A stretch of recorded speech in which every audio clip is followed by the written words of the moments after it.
Well, we're continuing our summer worship series on the different foods in the Bible, and we're looking at ancient recipes that go back to Bible times, what they actually made and ate, and looking at the stories that talk about those biblical foods and how that can teach lessons to us today. And today we're going to talk about fish. In the Bible, in Hebrews chapter 4, verse 15, it says this about Jesus. This high priest of ours understands our weaknesses. For he has faced all the same testing we do, and yet did not sin. Jesus understands us. Do you speak fish? I don't. We have a definite no out there. And I don't mean do you speak to fish, but I mean how well do you understand fishermen? This is a true quote from a fisherman.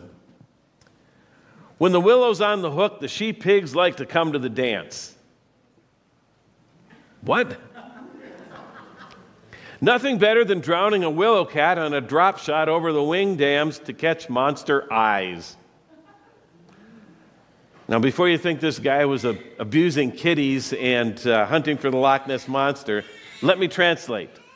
A willow cat is a small relative of the catfish, and their fins they sting like wasps. They actually can make you go numb if you get stuck by one. And yet fishermen use them because they are phenomenal walleye bait. And so the fisherman that said that is saying that fish near the bottom by the many submerged dams along the Mississippi River, and you can catch big female walleyes. Not everyone speaks fluent fisherman, but Jesus does. Actually, he speaks whatever language you speak. He speaks mom. He speaks teenager.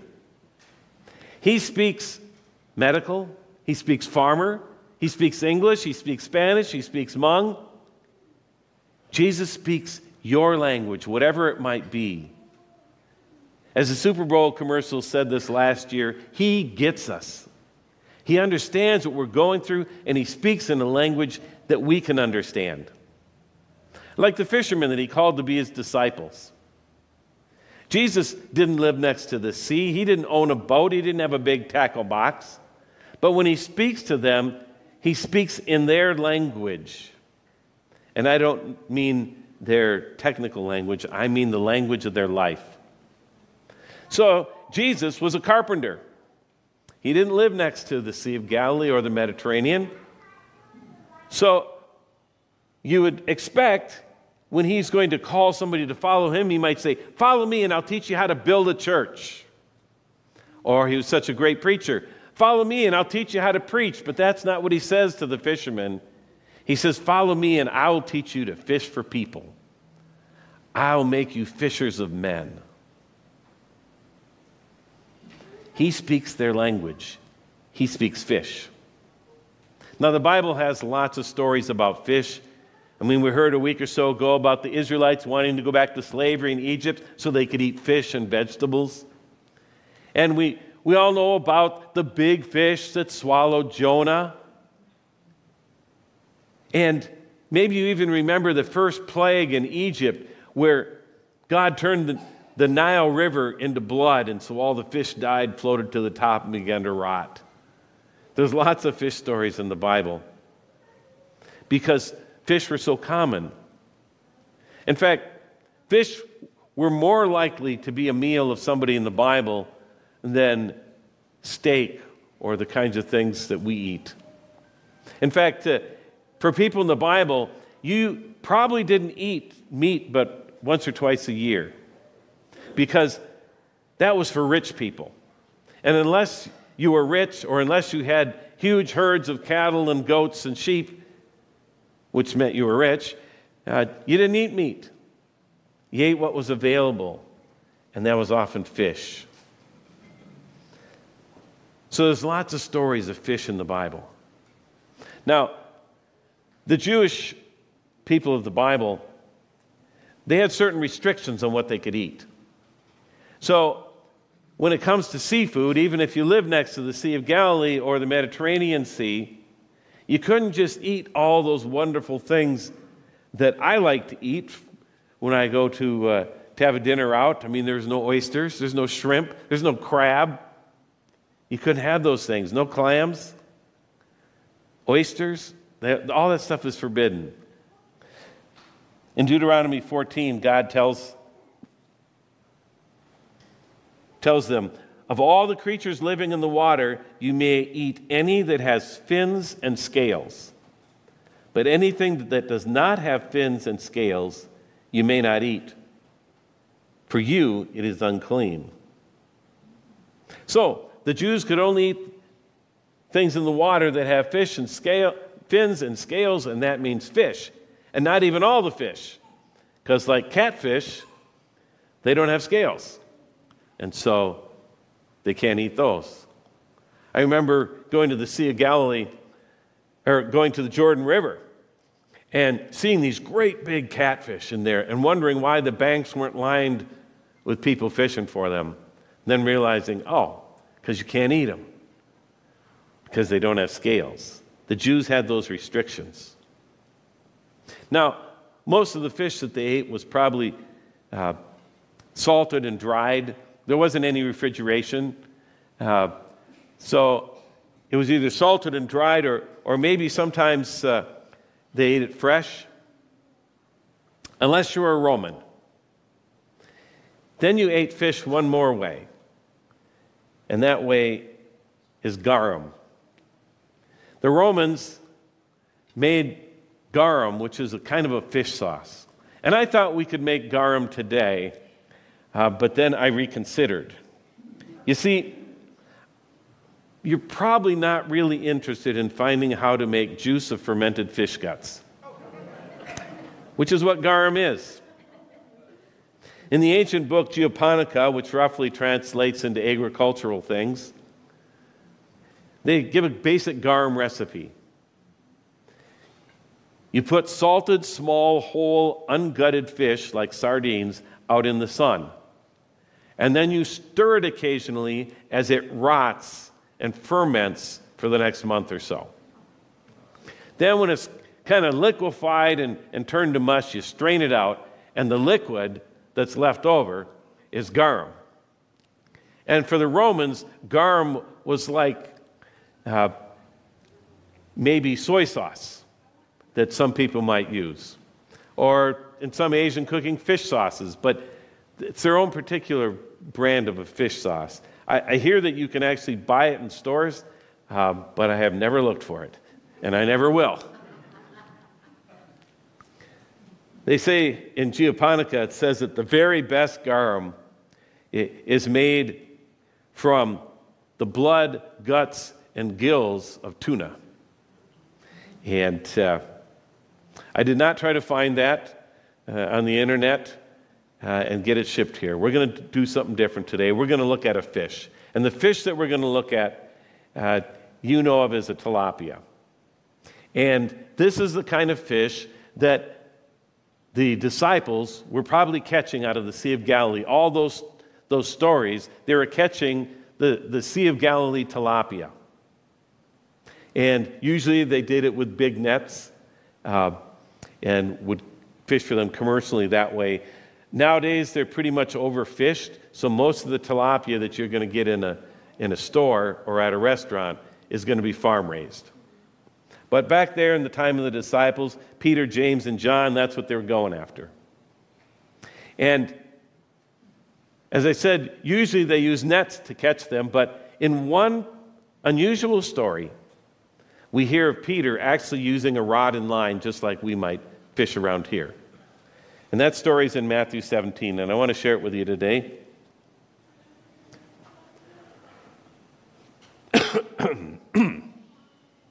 After Jesus and his disciples arrived in Capernaum, the collectors of the 2 drachma temple tax came to Peter and asked, "Doesn't your teacher pay the temple tax?" "Well, yes, he does," he replied. When Peter came into the house, Jesus was the first to speak. What do you think, Simon? He asked. From whom do the kings of the earth collect duties and taxes? From their own children or from others? From others, Peter answered. Well, then the children are exempt, Jesus said to him. But so that we may not cause offense, go to the lake and throw out your line, and take the first fish you catch, open its mouth, and you will find a 4-drachma coin. Take it and give it to them for my taxes and yours. Now, this is a strange little story, isn't it? I mean, it has nothing to do with cooking. But let's look at it closer. Peter is approached by the guys who are collecting the 2-drachma temple tax. Every male Jew over 20 years of age was assessed a 2-drachma tax for the upkeep of the temple, for God's house. But the guys who are collecting it wonder if Jesus has paid his taxes. See, there were some religious leaders at the time that were telling their followers not to pay the taxes, even though it was for the Lord's work. And these guys wonder if Jesus is one of those kinds of people. Peter says, no, Jesus pays his taxes. When Peter goes back inside the house, then Jesus asks him that question about the children of kings. Do they pay taxes to their father, or do other people? And he says, well, other people do. Then Jesus points out that the children are exempt. In other words, as the Son of God, there's no obligation for Jesus to pay his Father a tax. He could legitimately not pay his 2-drachma tax because he is the Son. But, he says, so as not to cause offense, Peter, go fishing. Cast the line, and the first fish you catch will have a coin in its mouth. Pay your taxes. So he does. Peter catches the fish so he can pay the taxes. And why does Jesus want him to pay the taxes? Not because he owes them, but so as not to cause offense. See, he knows us. He knows the way that we think. And what would the average person think if they heard that Jesus didn't pay his taxes to keep the temple up?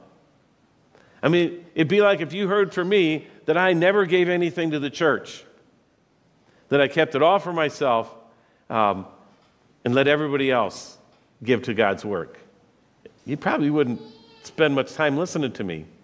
You go, he doesn't walk the walk. He talks, but he doesn't live it out. In the same way with Jesus, how is he going to convince these poor, struggling fishermen to follow him if he's not supporting the Lord's work in the same way that they're asked to? Because they know he can catch fish anytime he wants. They have to work at it. So as not to cause offense, Jesus says, Peter, go catch that fish, pay the tax. And he does. And you can imagine how Peter reacted when he actually brought in a fish with a coin in its mouth.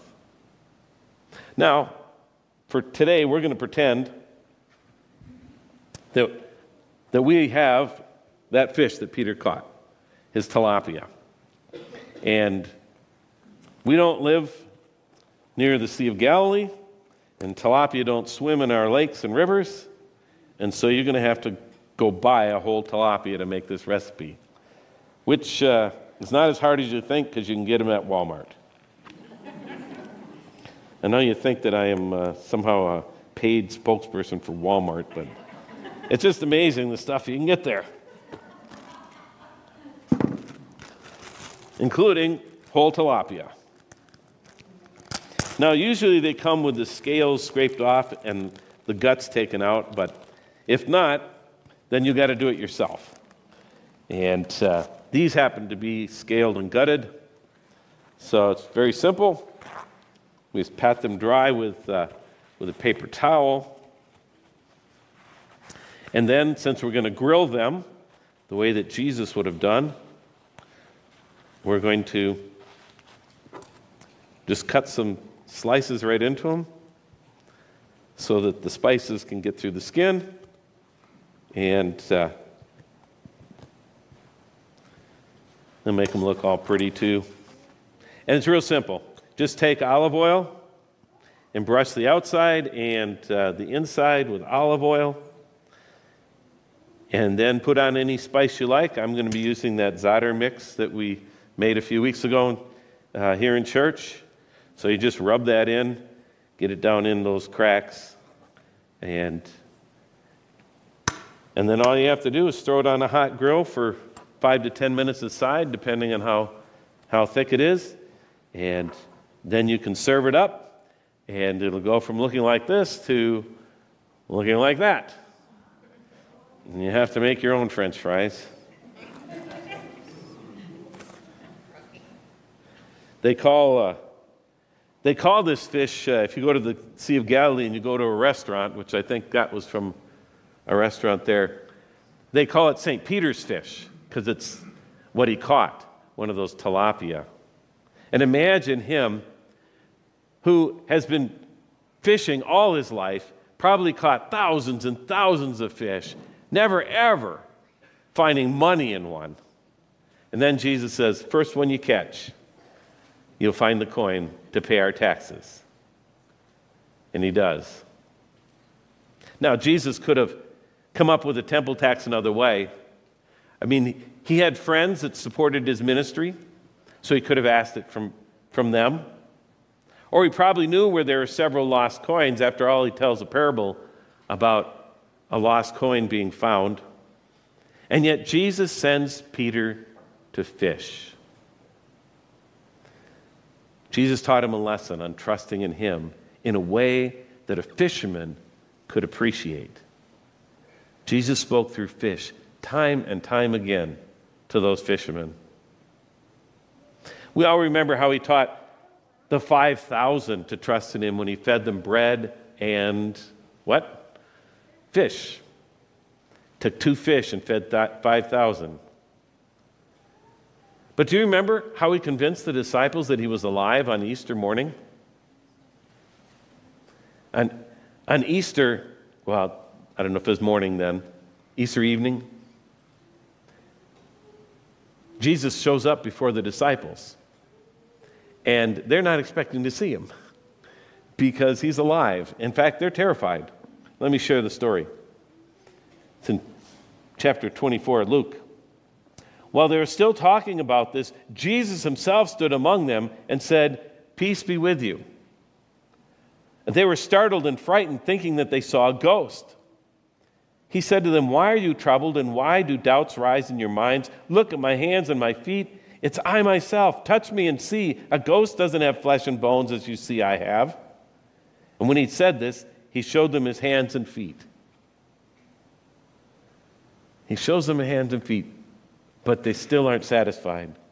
And while they still did not believe, because of joy and amazement, he asked them, "Do you have anything here to eat?"